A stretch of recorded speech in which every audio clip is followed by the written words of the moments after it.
Hello and welcome to our fourth episode of For the Communities Grand Cycle at Under 8 Minutes. I am your host Chinmay Kumar from the Asia Pacific Regional Learning Hub. In our last episode, we have talked about human rights as the foundation of our work. Today, we are focusing on the other side of the coin, which is gender. We know that the gender related barriers can make or break the health programs. And to help us navigate the must knows of gender in GC8, I am joined by Thea Willis, Senior Technical Advisor for the Gender at the Global Fund's CRG department. Thea, welcome to the podcast. Thank you so much. I'm thrilled to be here. Let's dive straight into our three critical questions. Thea, what is new or significantly different in GC8 when it comes to gender and removing gender related barriers? All right, thank you so much. So I'm going to tell you about four really important changes. I know three is usually the magic number, but you get an extra bonus one with gender. So there's four important changes to tell you about. And all of these changes have been designed to really make HIV, TB, malaria programs more effective and to improve health outcomes. So number one, for our large portfolios, there's now a mandatory assessment of barriers to service access, particularly gender equality and human rights barriers. So many countries have already been assessing these barriers, but for the first time in the large portfolios, it's really mandatory. And this means that countries really seriously need to keep looking at who's being missed, why they're being missed, and what's stopping those people from accessing services. And these assessments absolutely have to include the meaningful engagement and lived experience of communities for gender, particularly women, girls, and trans communities, because their experiences and input is critical evidence of what those gender barriers are and what the solutions are. So that's number one. Number two, in the modular framework, the Global Fund modular framework, which has all of our investment areas, there is for the first time a gender module, and it's got really clear investment areas based on evidence. So we think this is going to help us move from gender, which is sometimes not always the kind of broad commitments, into really practical program areas. And these program areas include adapting health service delivery so that it's safe and respectful for women and girls and transgender communities. And we know this getting service delivery is really important, particularly with this rapid drive for integration. And then program areas about strengthening women's health decision-making power, removing their financial barriers to care, improving men's care-seeking behaviour, and preventing and responding to gender-based violence. So that's number two, new gender module in the modular framework. Thirdly, there's a new HIV program essential. And program essentials are the critical evidence-based areas that need to be prioritised across all effective programming. So we have a new one relating to gender, and this is that intimate partner violence, so identification, first-line support and care, and post-rape care need to be integrated into HIV prevention, testing, treatment, and care services.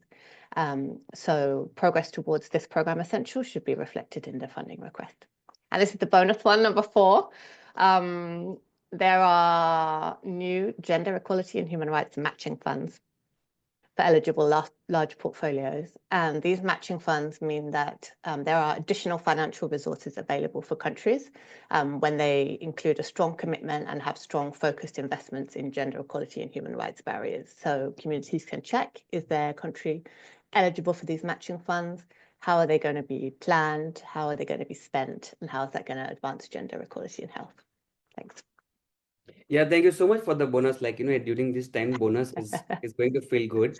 But it's clear that GC8 is just not, is demanding more than not just ticking box when it comes to gender.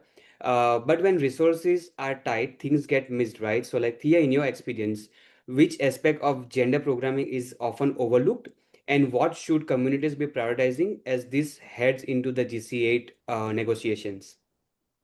That's such a great question, and it absolutely can't be a tick box exercise. And all those changes and evolutions that I spoke about in the first question are designed to really make sure it's integral to the way that we're thinking about health service design, delivery. Okay, so what's often overlooked? I could talk all day about this, but I'm going to flag a few things. Firstly is around integration. I mentioned this briefly before, but integration is rapid. It's happening rapidly. And, we often very rightly think about how we can make sure that criminalized, stigmatized populations, key populations, are not excluded. We also need to think as well about how women and girls are not excluded from that rapid drive for integration, and how we can make sure that integrated services really meet their needs. So if an adolescent girl or a young woman goes to a health facility, for PrEP or contraception, HIV testing, and is shamed or stigmatized for being sexually active or for having sex, is told she's promiscuous, is treated disrespectfully, then she doesn't go back to that health clinic, not only for sexual and reproductive health services, but for any other health services. And so we really need to be thinking about how we can make sure that integrated services can really work for women and girls and key populations. The second thing I would flag is around antenatal care. So antenatal care is a critical entry point for so many health interventions and outcomes, maternal health, but malaria prevention, HIV testing and treatment, preventing vertical transmission of HIV, and then loads of child health, immunization, newborn care. And we need to obviously make sure that the supply side is there, so those services are available. But we can't always focus only on the supply side, and that's where the gender dimension comes in. Even where antenatal care services exist, we know that many women can still face gender-related barriers to attending early and consistently. Disrespectful care, obstetric violence is still horrendously common. Lack of confidentiality. Women need permission from their husbands, or their husbands make decisions about antenatal care. Really long waiting time. Lack of women's access to finances so they can get transport and other costs. So the issue is not just is the services there, that's an absolutely critical issue, but it's also whether women can actually use those services safely, consistently, and with dignity. And so I would say when thinking about investments in antenatal care as a platform for so many health interventions, you need to think about the gender barriers and the gender solutions that can help women really make the most of those services when they're available. The second area I would mention is intimate partner violence. Intimate partner violence is endemic. It's such a huge issue still mostly for women and girls. And it cross-cuts so many health issues. And the one I want to flag today is vertical transmission of HIV. There is evidence suggesting that intimate partner violence might be responsible for up to 1 in 8 pediatric HIV infections in sub-Saharan Africa, but intimate partner violence is rarely treated as central to strategies to eliminate vertical transmission. So I would say really think about how the ways in which this horrendous practice really manifests across lots of different health gaps and issues that we still are grappling with. And then finally, I would talk about men and gender, because we don't do that enough. And we know that gender norms can discourage men from seeking care early. Look at TB, HIV, staying in care or losing men to follow up is too common. And there are these gendered expectations around toughness, around having to be the breadwinner, not wanting to appear weak. And we know that this can delay health seeking, testing, treatment. And this has consequences for men's health, for their whole households, for families and communities. So I really would encourage us to think about some of the solutions to persistent issues in men's healthcare around gender. But the final point I would make is that all of these issues have the same root cause. So they're manifesting in different ways for different people across different diseases, but they have the same root cause. That's gender norms and gender discrimination. It's affecting health-seeking behavior, health decision-making power, access to health services. Tackle that root cause in a holistic way, and you'll find solutions to so many of these persistent health issues that we're still grappling with. Thank you so much, Thea. These are really critical points, and it will definitely help communities. And prioritizing the overlooked is a bold move, honestly. And but like advocates also need evidence. So Thea, for those listening and who are right now or going to be into the CCM meeting, what kind of data or arguments can communities use to effectively advocate for gender integration in their national HIV, TB, and malaria responses? Thank you. Also, such a really important question. And I think communities should be really confident around this when it comes to gender. Gender integration is evidence-based programming. It shouldn't be treated as a nice to have, and it certainly shouldn't be held to a higher evidence standard than everything else. There is already a huge wealth of evidence around the interplay of gender and health. There's program data, there's tons of academic research, there's randomized controlled trials, there's program evidence. Importantly, there's community-led monitoring, and there's lived experience. That is critical evidence.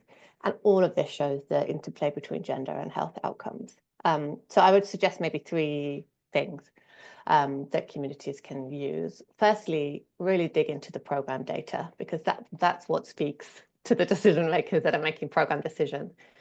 Look at that data. Where are those services not reaching people equally? You know, are adolescent girls and young women still facing high HIV risk? Are pregnant women missing ANC, malaria prevention? And what are those gender barriers that are stopping them from attending and staying in ANC? Are men being diagnosed late for TB or being lost to follow-up? Are key populations avoiding services because of violence? The program data can tell us this.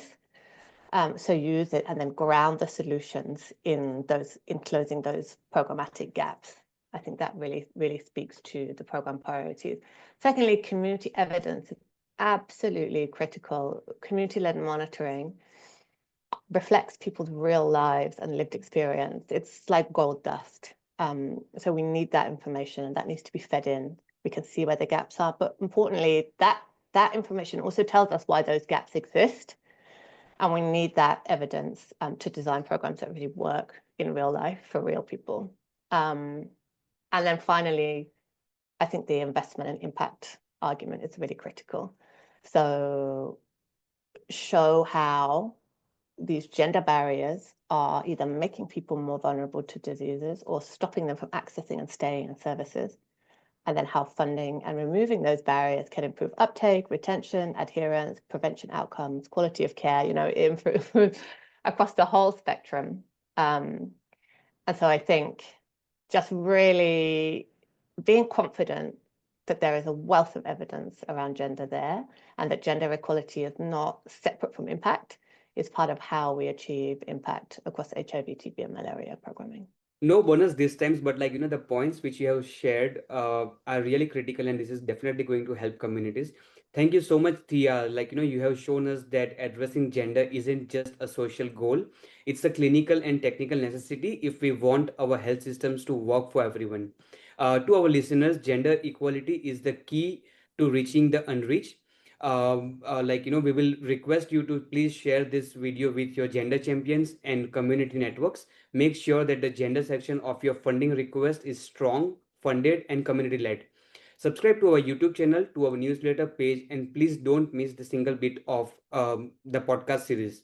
I'm Chinmay Kumar once again. Thank you so much for joining, and see you in next 8 minutes.